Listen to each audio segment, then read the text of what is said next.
Olha, Olinda tem 379 mil habitantes. O Recife, 1.555.000, de acordo com o IBGE. Agora, calcule os desafios que as duas cidades têm para dar boas condições de vida aos moradores e aos turistas. Não é fácil.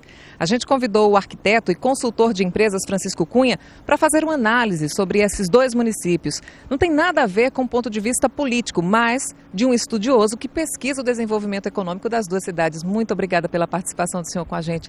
Senhor Francisco, eu gostaria que o senhor explicasse para a gente qual é a vocação que tem as duas cidades e como o povo está inserido nesse contexto. As duas cidades têm uma grande vocação que está ancorada na história das duas, a história comum das duas.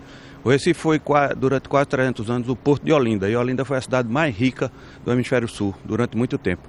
Então, os desafios são enormes porque, nesse momento econômico que estamos vivendo, essas duas cidades estão no centro dessa ebulição econômica.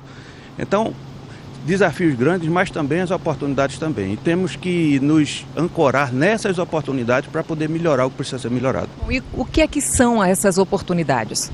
Recife e Olinda estão no centro de uma região econômica dinâmica que cresce mais do que o Brasil. As informações do último trabalho do IBGE mostram isso, que crescem mais 2 pontos percentuais acima do Brasil. Então é uma região dinâmica, é uma região de grande potencial econômico, ancorado no turismo, como você falou, ancorado nos serviços modernos, ancorado na cultura. E porque tem tanta gente desempregada passando fome, não é difícil a gente passar por algumas esquinas e ver o povo pedindo esmola mesmo, crianças catando lixo? Por que a gente ainda encontra esse tipo de situação? Estamos num momento de transição. O Nordeste, depois dessa glória de Olinda e do Recife, ele passou por um período de baixa histórica. Mudou a centralidade econômica do Brasil, foi para o sul. Então nós aqui vivemos séculos de, eu diria, abandono. E no momento, não só o Nordeste cresce mais do que o Brasil, como o Pernambuco cresce mais que o Nordeste.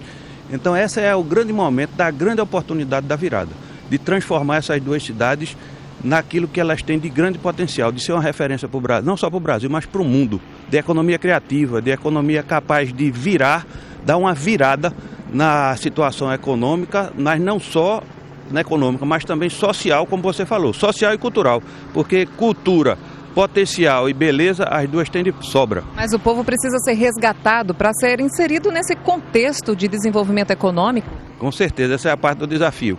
Então, resgatar esse passado todo e fazer com que tenhamos um futuro melhor, um futuro inclusivo, como você diz, é esse o grande desafio de todos nós. Quais são os problemas mais visíveis que a gente, às vezes, nem quer falar, mas é preciso para poder consertá-los? Além da pobreza histórica, o Nordeste é a região que tem mais pobres no Brasil, isso é histórico, a gente tem que trabalhar esse problema.